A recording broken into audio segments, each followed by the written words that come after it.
Hey guys, welcome back to the channel. Today we're going to be doing some work to the clutch area. This clutch case, side oil pump, clutch, kickstart, all the above. So it should be a good one. If you didn't catch the last video, we slapped these cases back together with the transmission and the crank, and I threw in the shifting just to make sure that was working right.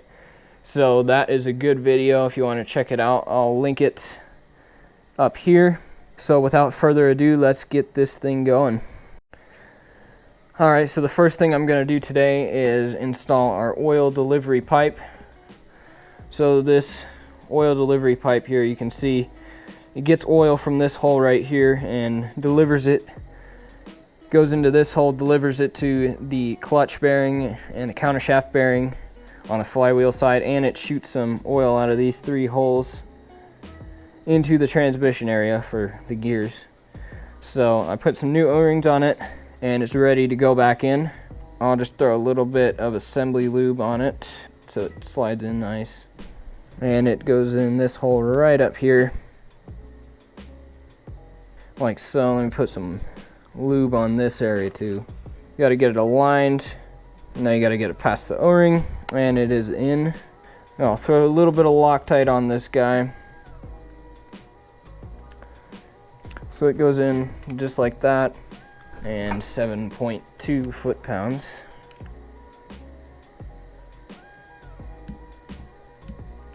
There's the oil delivery pipe.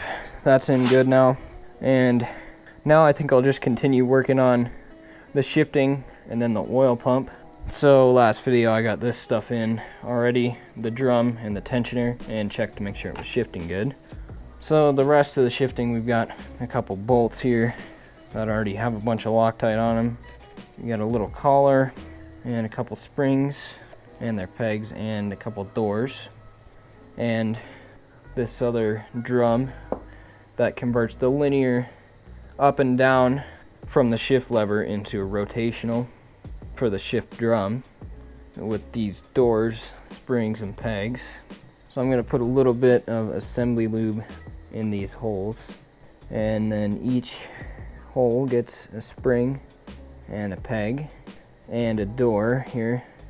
Looks like these are more universal than the Honda, so it goes in just like that. Do the other side too. Put the spring and the peg in. I've been leaving them assembled. The rounded side goes right there, and that's how they are. So then you got to compress those guys and get them into this guy. This guy goes around them like that. I put some assembly lube on the peg here. That's where all this goes. And this side is out. That little peg right there is where that collar goes. So this part goes on the outside like this, if it stays together. And I think I can get this in as two separate pieces. On the Hondas you gotta do that outer piece with this, but I think on this Yamaha I can do it without. So that's how it works basically. If you upshift, one side turns and the other side doesn't, and then when it returns and it can move, basically this plays a role in that.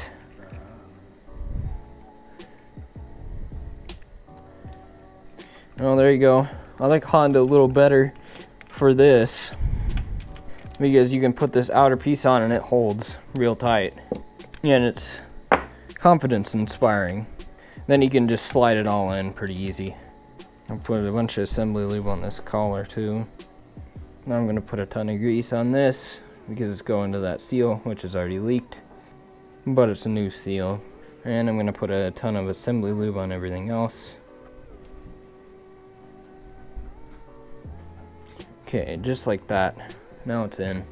And that should be it for the shifting. And since I have it ready, I'll throw the clutch throwout in.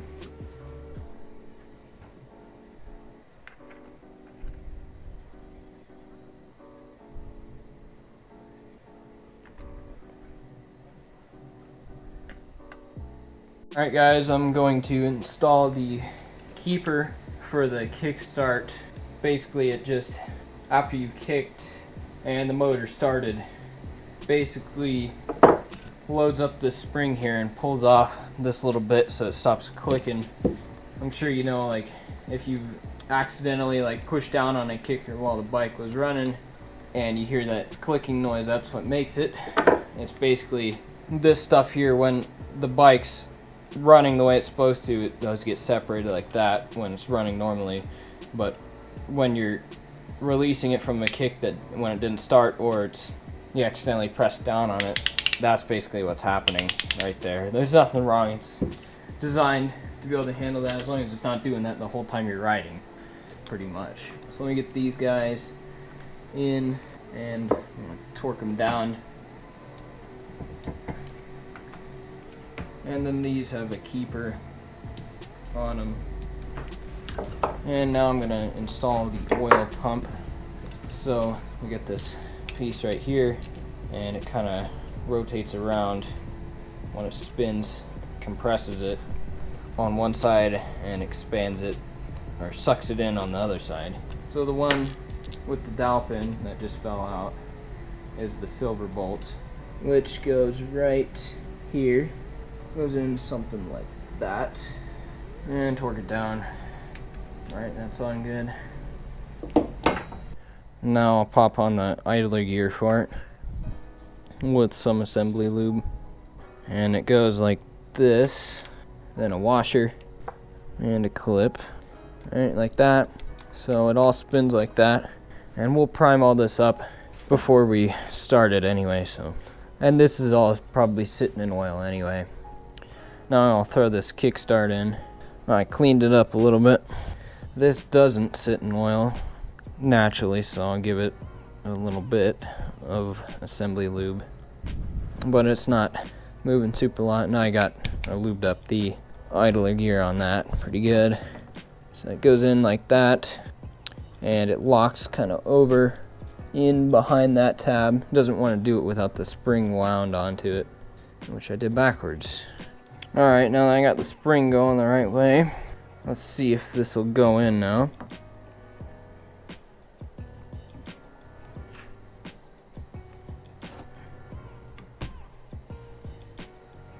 Now it should be in good. And as you can see, this gear spins smoothly, and it only latches once you start turning this, which I can't turn now that that spring's on there. Now let me put the idler gear on for that guy. It's right here. A little bit of assembly lube, and we'll probably, before we get the electrical finished, or just once we get this back into the motor with some oil in it, we'll probably kick it over a bunch of times with the spark plug out, and just to make sure that we get some oil primed and ready. That guy's on now, washer and another clip. All right, we're looking a lot better now. There's a lot less stuff on my bench, still a bunch over here, as you can see, all the top end stuff and cylinder, but we got all the shift stuff done.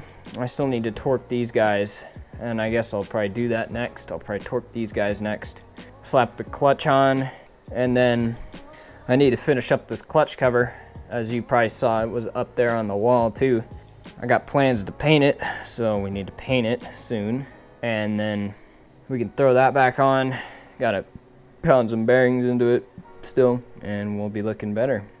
All right guys, so I was looking up the torque specs here and show you guys. So it's number 4 here, and as you can see, for the main gear it's 54 foot-pounds, but for the counterbalance it says 3.6 in the manual, and I think someone made a typo because it says 50 newton meters, and when you convert that it is 36 foot-pounds.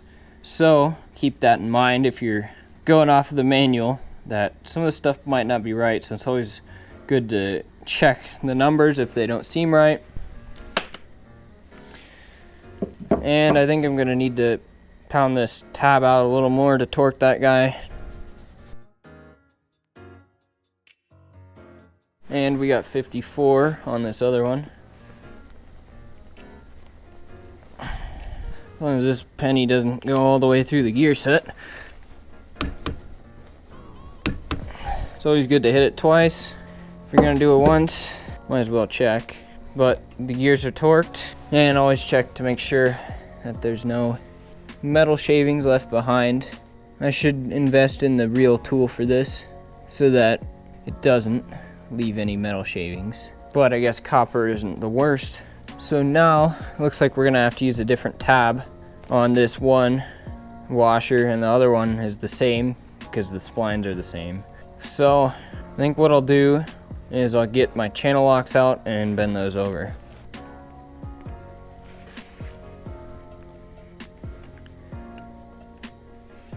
Let me see if this other one will go. You gotta be careful on this one because of the oil delivery tube at the end. You don't want to scratch that.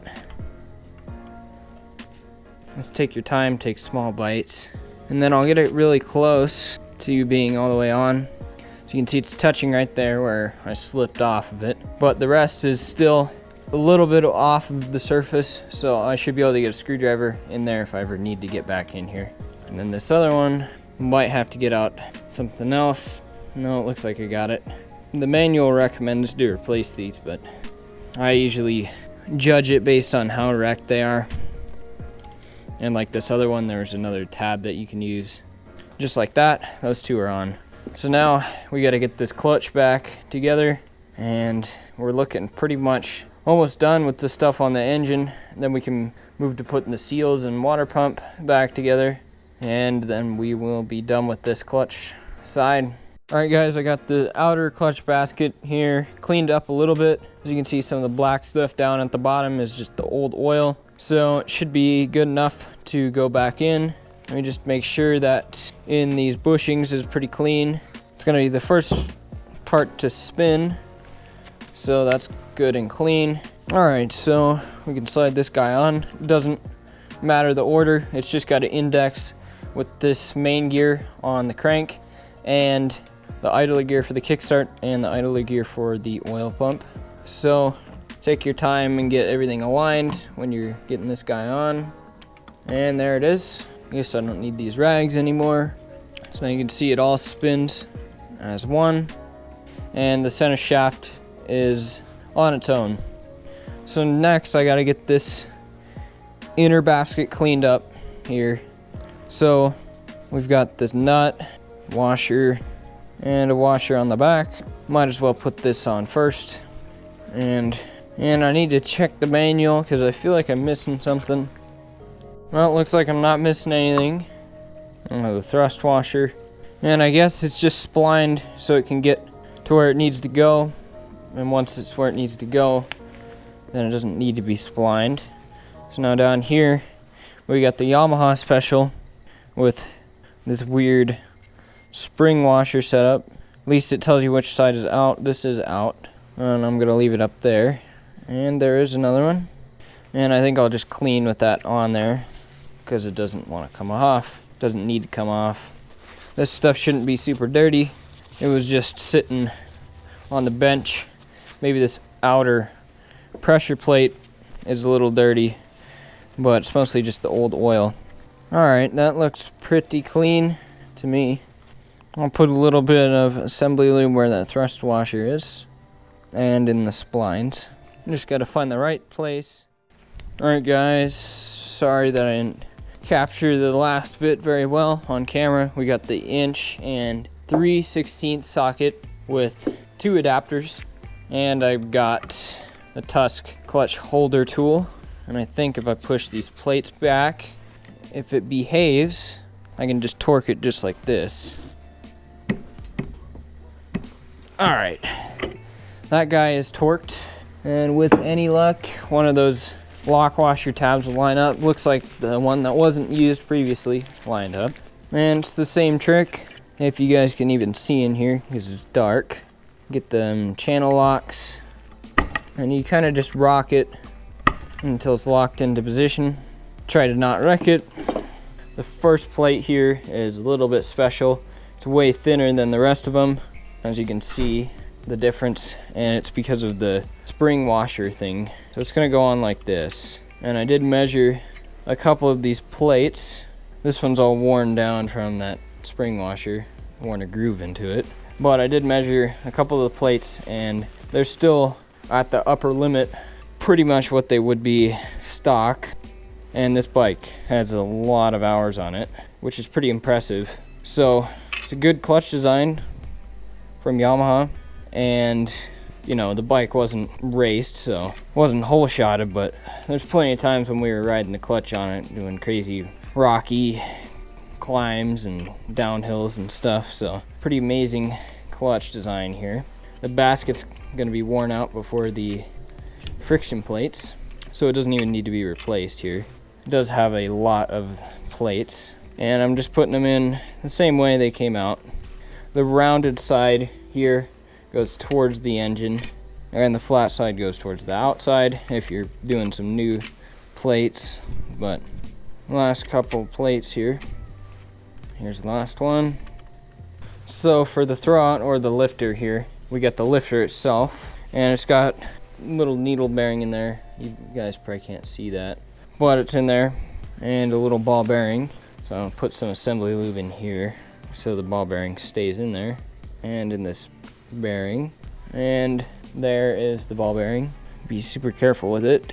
Looks like it's gonna stay in there. And now if I put my finger on it and use the throwout lifter from the other side, you can see it moves up and down, and that's basically how the clutch works. Pretty simple. Now I can put this pressure plate on, and now when I use the lifter, the whole pressure plate goes up and down. So everything's working. I'll get all these started and I'll show you guys torquing them. All right, I'm going to 6 foot-pounds on all of these because I don't have a torque wrench that goes to 5.8. There's one. Go in a star pattern with these. There's 2, 3, 4, 5. And now I'll start over again. Make sure they all are torqued. Sometimes it changes a little bit. And since those all need to be retorqued, do it one more time. Never hurts to over check things. All right, now we just got a couple more things to put into this case. A couple dowel pins, one here and one here. Make sure everything's really clean. Dowel pin here, and then get that gasket on. There's a dowel pin with an O-ring that goes here. Put some stuff into the clutch case, and then we can finish this bottom end up. All right, so we got this big aluminum dowel pin for the water pump, which goes right there, and this is its O-ring. I'll get the O-ring on first, and push it in, and it'll find its place right there. Here is the stock dowel pins for the clutch case, and they are rust free, so the gasket works good here. I'll put a tiny little bit of grease on them just to keep them clean. I'll put them in and I'll spin them so that grease gets worked around. And now we've got a dowel pin and an O-ring for an oil delivery passage, which is right here. Make sure it's super clean. So the dowel pin and a new O-ring, and I'll put a little bit of assembly lube around that so it seals up good. And the other couple things that I'll put some assembly lube on is this hole right here. Might have something. These gears, I'll put some in this oil delivery pipe and on it. That's going to be spinning. Put some more on these gears, and we'll spin everything over real well once it has oil in it. So that should be good. Now we just got to get the gasket on, and then we can get the clutch case on. Here's the gasket. I went OEM, and I think it's going to be worth it to go OEM because the old gasket held really clean, didn't leak any oil, where some of the aftermarket ones I've used don't necessarily leak oil, but it starts to seep through. And the stock one didn't leave any residue or stuff that needed to be cleaned after it, and lasted. So in this case, it's worth it. Honda stock ones kind of tear, so they're not the best, but they at least keep the oil in. But this one, the stock one, if I can get it, it was almost good. I think I just tore it, but as you can see, just one tear right there.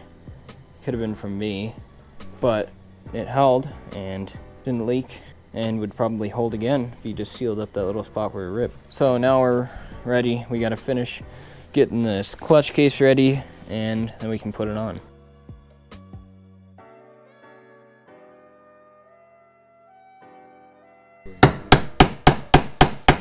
All right, guys, we got these seals in now, and I'm gonna put some grease on this shaft, and it's gonna come in from this side first. Most of the grease is gonna be taken up by the bearing, unfortunately. So there it is. And now we've got a washer here. It's gonna go on like that. I'm gonna put a little bit, just a dab of red Loctite onto this shaft here. And as you can see, this is a new impeller. This comes with the Boysen Super Cooler, which we got for this bike. It's surprising they made it for this bike, but I'm glad they did. And this guy is gonna be 10 foot-pounds. I'm gonna get my torque wrench set, and it is a 12. All right, that is on there. Now there's a couple more things we gotta do to this case before we can throw it on. There is an oil seal that goes right in this hole that goes to the crankshaft, and then we got a ball valve that goes here. So I'm gonna start with that. So we first got this spring here. So the spring goes down all the way into the hole like that. And we've got a ball here. And I'll put a little bit of assembly lube on this. Let that soak down. And this little seat here, that is expensive. I think it was $17 for this little seat, but must be important. So you can see this side right here goes towards the engine, and that is where the ball bearing seats right there. And it's basically just a little oil seal that's really expensive, so you want to be careful with it. And that might be all the way it goes in. I'll get a hammer and check that. All right, so for this other seal here, that goes to the crankshaft. You can see that little thing right there. Sorry about that blurriness. I must have touched the screen. I thought it was on the screen, not the lens. A little bit of that footage might be wrecked now, but so this guy's gonna go right here, and this brown part here at the back goes down towards the outside of the motor. The spring side goes up right here towards the crankshaft. Carefully tap it down. It's halfway there. Looks like it's in there. So now we've got a little washer, and usually you put the round side towards whatever you're working with. And now we've got a circlip. Here's the kickstart seal. And if you guys haven't checked out the video that I did on Cerakoting this, I'll link it right up here. Check that out. It was a fun one. And I'm gonna have to get this guy on here. Now I think we've got everything. And I'll put a little bit of assembly lube around this ball and the other side. And I'll put a little bit of grease on the kickstart shaft and carefully slide it in. You do have to align the water pump into the counterbalance shaft. So that was hanging me up. And this color combination is looking pretty cool with the vapor blasted cases. Sorry about that, I didn't show that. Amateur cameraman here. But that color combination is looking pretty cool. And it is in there. Now I just need to sort through all my bolts, find which ones I need to get, and then bolt all that stuff down, and I'll throw on these covers for you guys, and then that'll be it for this video. For the water pump, we got these dowel pins, and these guys are exposed to the elements, and they do have a little bit of rust on them, but not enough to where I felt I need to replace them. They still go in just fine. And new water pump O-ring, that's going on right now. And here is the Boysen water pump cover. Pretty trick little piece. It's kind of a burnt bronze color, just like the engine covers that I'm gonna put on, which you guys have not seen yet. Yeah, so you can see we're painting right now on just the oil filter cover and the flywheel cover. Burnt bronze Cerakote. I'm trying to spray it on quick here. One coat. And this is just a test That's why I didn't show you guys much of the first process. Looking good, nice and wet, that's what you want. Yeah, so we're trying to do the edges first and then just lay it on thick to the top so it's a nice and uniform finish. And this is our first test with this stuff, so we'll see how it goes. And you just want to lay it on while it's wet. You don't want any of this stuff to really dry, tack up onto the surface, because then it's not going to come out very good. So while it's still wet, you can still spray a little bit on there. But alright guys, we got the 3 parts in the oven, just barely able to fit them all, but it should work.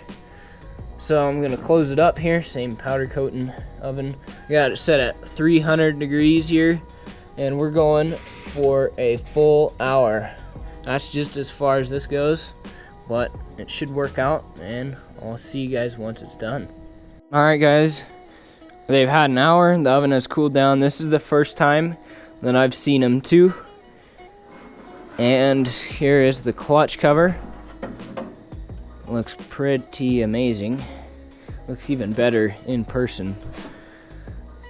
And the other two.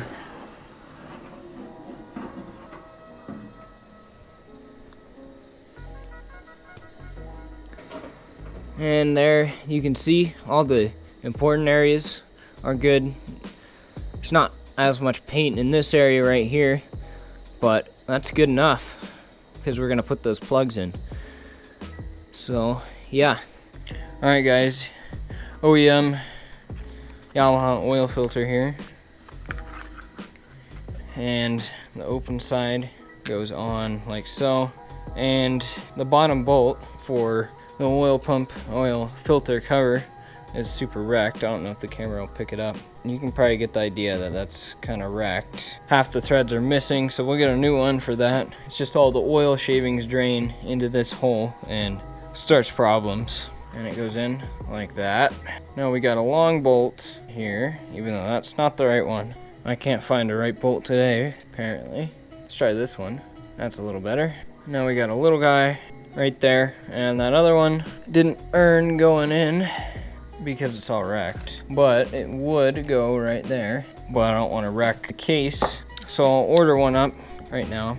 So that is temporarily in right there, and I need to finish cleaning up the clutch cover, and then I can throw that on, and then we'll be looking really good on this. Alright guys, here is the clutch cover gasket going on right now, and I have to do a voice over this because apparently the GoPro won't record my mic audio when it is charging. And I got the clutch cover all cleaned up now, and I faced it with some sandpaper so it goes on just like that. And now I've got to find the right bolts, and now that I got all the bolts in, I'll get all this torqued in a bit. But I think this has been enough for one video. I can't imagine that there are many people still watching this since it's been so long, but if you made it this far, you are a legend, and I hope you maybe learned something today. But anyway, thanks so much for watching, and have a great day.